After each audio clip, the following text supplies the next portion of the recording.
It's on my hat, holy shit. I feel like I'm in, oh shit, oh shit, oh shit. What is poppin', all right? This is how you fucking take pre-workout, okay? First off, C-Bum is C-Bum, okay? He's on the juice though. So you could go like this, or you could just dump it on your fucking head, or you could just take the whole thing, all right? And just step back and dump it on your fucking head, dude. Because that, wow, now I should just snort this, dude. It might work better. Pre-workout. First off, you have to bulletproof your cell, right? Your cell is like pretend it's like a circle, right?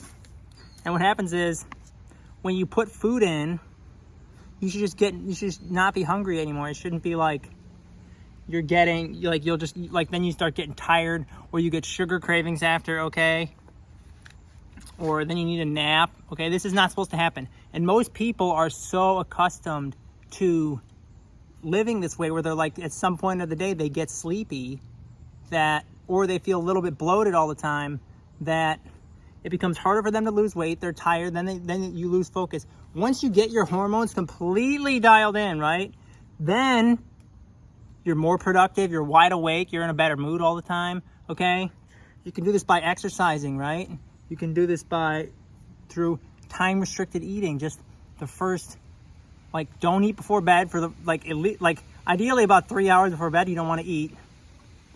You don't want to, and then sometimes, what I notice is the first 3 hours of the morning is how long it takes my body to shift into a fasted state. Because I felt it before, there's your body has like a light switch.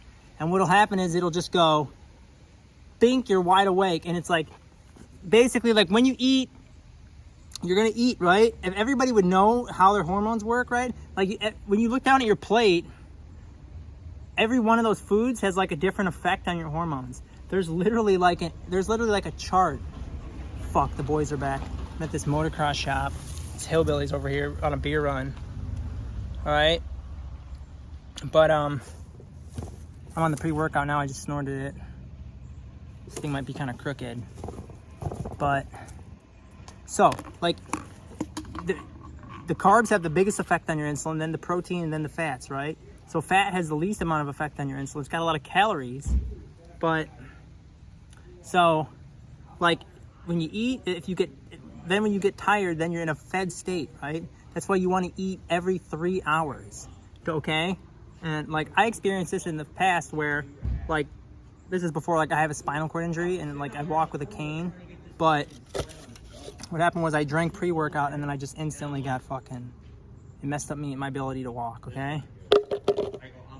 Also the fact that I got in a motocross crash, but, okay, I just became obsessed with this, of how the food affects me, because I would always constantly eat and then I would just get slammed in the middle of the day. And then once I started doing that intermittent fasting, that seemed to kind of go away, but the problem was then I would be the next day I would be screwed because I couldn't get enough calories. And so it's a combination of how short can you make your fast but still get all the benefits. So basically all you want to do is just slip into the fucking fasting zone, right? Because once you just slip into the fasting zone, then you wake up, right? Then you just eat small meals, and then you kind of just maintain that. You eat the big meal and it just creates this big insulin spike, and then 2 hours later, then you're hungry again, right?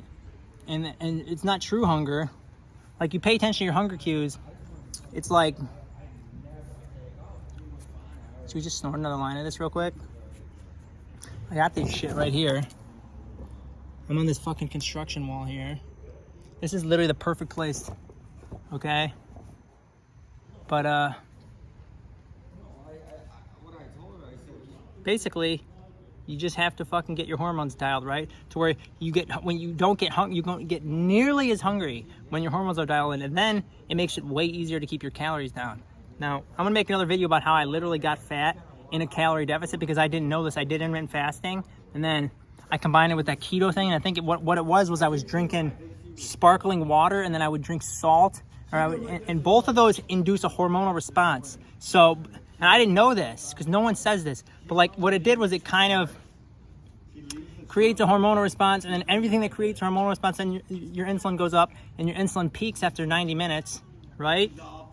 Then, so like let's say you eat, right? Then 90 minutes later you eat again, then it peaks, right? So then it's gonna go up again, and that's when you just end up fucking hungry. And then when it gets really high, then you get tired, and then you're tired and you're hungry, and then it's like, then you just have to fight this vicious cycle. And then when it comes back down is when you get the cravings and shit. And also another thing that people don't get, like literally every time, like I've had friends listen, like people that I have seen, like skinny people, but like I've seen them, then they drink like a Monster Energy, then they get bad breath, right? It's like that nasty fucking breath, dude.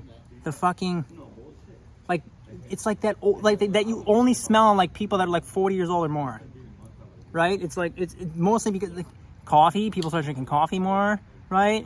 It's like lack of exercise. Maybe it's a combination of both. Snacky bullshit does this. It creates like the snacky bullshit, like the pre-workout Monster Energies. Okay, coffee and caffeine can do this. You can have that shit if your hormones are dialed, if your insulin's low, then you can bulletproof your body. You can pretty much take whatever you want, right? But what should happen is it should be able to transition from fasted state to a fed state fairly easily. You shouldn't be like an hour and a half or 2 hours after you eat, then you start to get cravings and shit, and then you're fighting it. And it's like that, not like pure true hunger, okay?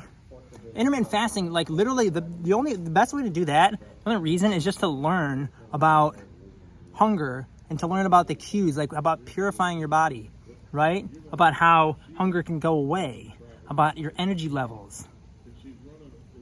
Okay? So this is literally just like, I've been filming this video, why am I so tired? This is just like a general like shit that people don't talk about in the dieting industry, right? Like intermittent fasting shuts off your stomach, okay? Remember that.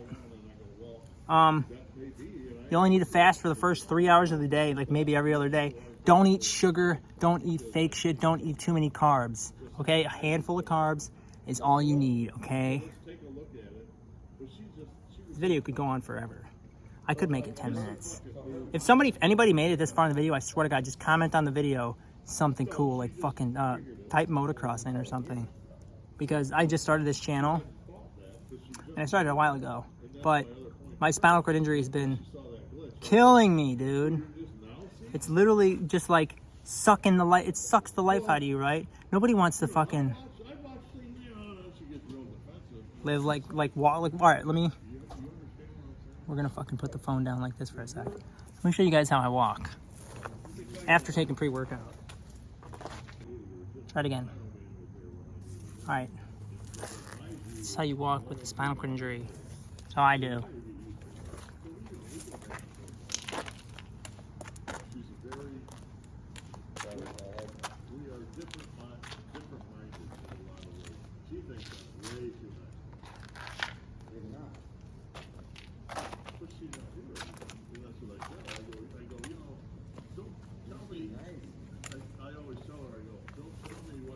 All right, so that's why I am literally always fucking focused on the food, because it affects me more. But anyways, no one's gonna watch this video. If like the video, leave a comment, tell me how far you made it before you dipped. Till next time.